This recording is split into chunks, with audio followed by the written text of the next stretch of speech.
fuel cells have recently gained a lot of importance.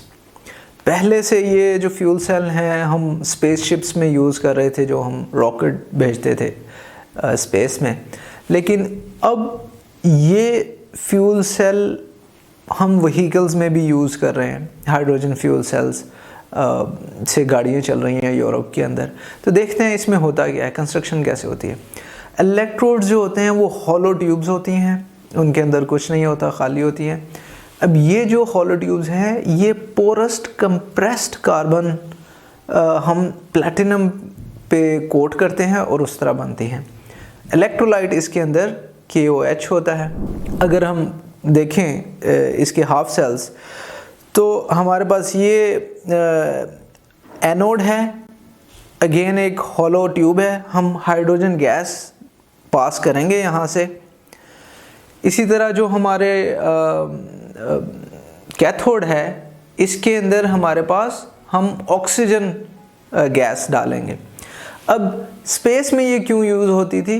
क्योंकि solid भेजना जो है मटेरियल वो मुश्किल होता था, तो हम गैसेस को बहुत ज़्यादा कंप्रेस कर सकते हैं और कंप्रेस करके हम रॉकेट में बड़े इजीली इसको स्पेस पे भेज सकते हैं। तो एनीवे यहाँ से जब हाइड्रोजन आती है तो हाइड्रोजन गैस 2 इलेक्ट्रॉन्स अपने रिलीज़ करेगी और 2 हाइड्रोक्साइड आयन जो हैं सॉल्यूशन में से उनके साथ कंबाइन होकर वाटर प्रोड्यूस करेगी।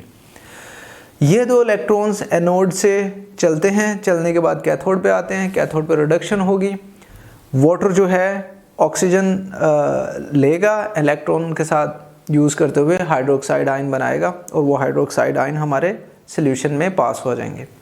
तो एनोड पे अगेन ऑक्सीडेशन, कैथोड पे रिडक्शन हो रही है। ये हाफ सेल रिएक्शन है, ये हाफ सेल रिएक्शन है, दोनों को कंबाइन करें तो आप देखें बेसिकली हो क्या रहा है। हम 2 हाइड्रोजन गैस के मॉलिक्यूल ऑक्सीजन के साथ कंबाइन कर रहे हैं और हमें 2 वाटर मॉलिक्यूल मिल रहे हैं। तो बजाय इसके कि हम स्पेस पे पीने के लिए पानी भेजें, हम स्पेस पे हाइड्रोजन एंड ऑक्सीजन गैस अलग अलग भेजते हैं, दोनों को कंबाइन करते हैं। कंबाइन करने की वजह से हमें इलेक्ट्रिसिटी भी मिल जाती है जो हम अपनी स्पेसशिप को रन करने में यूज़ कर सकते हैं, और इसके साथ साथ हमें पीने को पानी भी मिल जाएगा, जो एस्ट्रोनॉट्स पानी पी भी सकते हैं। बट ये अब आजकल के दौर में ये बहुत ज़्यादा यूज़ हो रही है व्हीकल्स को चलाने के लिए, गाड़ियों को चलाने के लिए भी, क्योंकि हाइड्रोजन गैस हम प्रोड्यूस करते हैं, ऑक्सीजन हमारे एटमॉस्फेयर में है।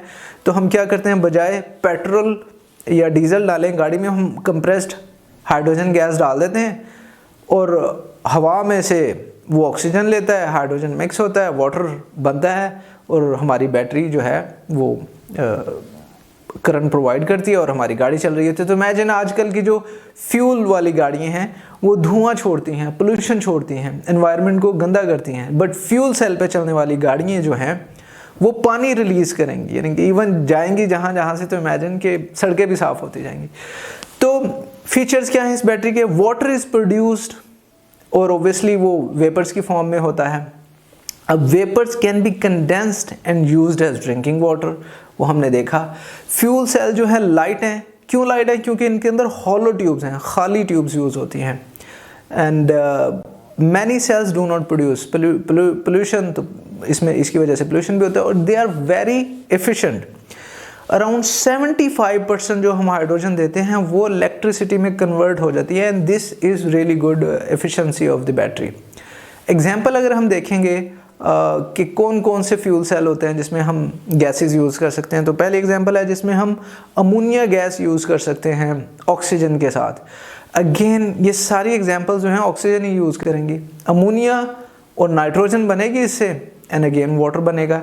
इसी तरह हम N4H4 भी यूज़ कर सकते हैं ऑक्सीजन के साथ, वो भी नाइट्रोजन गैस एंड वाटर बनाएगी। हम CH4 ऑक्सीजन के साथ यूज़ करें तो ये कार्बन डाइऑक्साइड एंड वाटर बनाएगी। ये जो लास्ट रिएक्शन है ये बेसिकली हमारी गैस है, मीथेन गैस है, और मीथेन गैस जो मोस्टली हमारे घरों में सोई गैस आती है वो एग्जैक्टली ये मीथेन गैस ही होती है, मेजॉरिटी ऑफ इट। वो ऑक्सीजन के साथ बर्न होती है, बर्न होने के बाद वो करंट प्रोड्यूस करती है। तो that's it about fuel cells also.